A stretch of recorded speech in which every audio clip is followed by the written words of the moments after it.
Welcome to this explainer. Okay, so whenever a sitting president gets a comprehensive health check, you just know the resulting report is going to generate a massive amount of public interest, right? Well, today, we're cutting through the noise. We are strictly looking at the raw data provided by Donald Trump's medical team following his latest visit to Walter Reed. We're going to separate fact from speculation and figure out exactly what these numbers tell us about the 79-year-old's health. Let's get right into it. The bottom line here? It's a highly positive verdict from his physician, Dr. Sean Barbabella. According to the official report that dropped late Friday, the president is in, quote, excellent health and remains fully fit to serve as commander-in-chief. His doctors literally concluded his cognitive and physical performance are excellent, adding that his super demanding schedule of high-level meetings and public events basically supports his overall well-being. So that's the broad strokes, but let's actually look under the hood and see how the individual numbers build that conclusion. All right, part one, the overall verdict. We're going to structure this explainer kind of like a medical chart, looking at the big picture of this 3-hour evaluation before we really drill down into the vitals. And listen, this wasn't just some quick routine checkup. The exam was incredibly comprehensive. We're talking 22 different specialists consulted here. They ran a CT scan, did heart imaging, completed cancer screenings, the whole shebang. After the 3-hour visit, the president himself confidently posted that everything checked out, in his words, perfectly. And backing that up, his doctors reported literally zero abnormal findings across his cardiac, pulmonary, or neurological systems. Okay, moving right along to part two, vitals and body mass. Now, this is a really fascinating section of the report, especially since he openly admits to loving fast food and says he gets pretty minimal exercise outside of playing golf. So, stepping on the scale at Walter Reed, the president currently weighs in at 238 pounds, which is about 108 kilograms. But the key takeaway here is the trend. The medical report explicitly notes this is a 14-pound increase from his last recorded exam back in April 2025, where he weighed 224 pounds. Now, when you take that current weight of 238 pounds and factor in his 6'3" frame, the math puts his body mass index, or BMI, right at 29.7.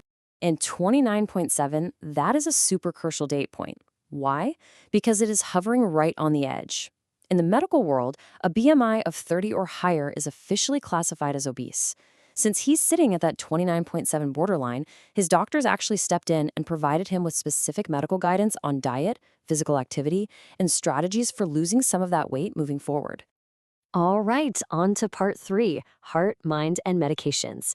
Let's really zoom in on those cardiac and cognitive indicators, which, let's be honest, are always closely scrutinized for anyone in their late 70s dealing with a high-stress job. Now, this right here brilliantly illustrates a massive improvement over time. Just look at this drop. Back in 2018, his total cholesterol was up at a much higher 223, but by last April, it had plummeted down to 140, and today, his current exam shows it holding remarkably steady at a very healthy 143. So the big question is, how do you get a cholesterol drop that dramatic? Well, it's directly tied to his current medication routine. The president is taking two specific drugs for this. First up, rosuvastatin, which works to lower the bad cholesterol, that's the LDL, while simultaneously bumping up the good cholesterol, the HDL. He pairs that with ezetimibe, which basically gives an extra punch to help lower that bad LDL even further. And clearly, based on the numbers we just saw, these meds are doing exactly what they're supposed to do. Shifting to the cognitive side of things, the medical team gave him the Montreal Cognitive Assessment. For context, this is a totally standard screening tool doctors use to check for early signs of dementia or cognitive impairment. And he scored a perfect 30 out of 30. No missed points. This actually matches his exact scores from his exams last year and back in 2018, which points to absolute stability in his cognitive function over the last several years. Let's turn to part four, minor medical conditions. Because, a thorough medical report doesn't just look at the invisible internal numbers. It also addresses the stuff we can actually see, specifically things that political watchers and photographers have been picking up on lately. For example, over the last year, photos have occasionally caught the president with swollen feet and ankles. The White House had actually already disclosed this, stating he was diagnosed with chronic venous insufficiency. Sounds intense, but it's really a pretty common condition for older adults where blood just kind of tends to pool in the legs. His latest exam notes that there is still some slight lower leg swelling, but the key detail? Doctors say it's actually improved from last year's checkup. The report also cleared up another detail that's definitely sparked some internet chatter: the bruising on his hands, which he reportedly often covers up with makeup. Now, people have speculated wildly about this, but the medical team explains it's actually just minor soft tissue irritation from, believe it or not, frequent handshaking. Combine a ton of handshaking with his ongoing aspirin therapy, and bruising is just a totally benign, harmless side effect.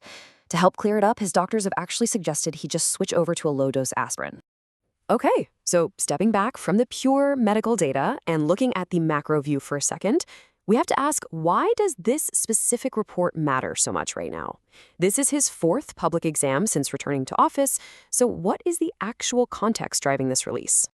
And that brings us to our final section, Part 5, Age, Context, and Transparency.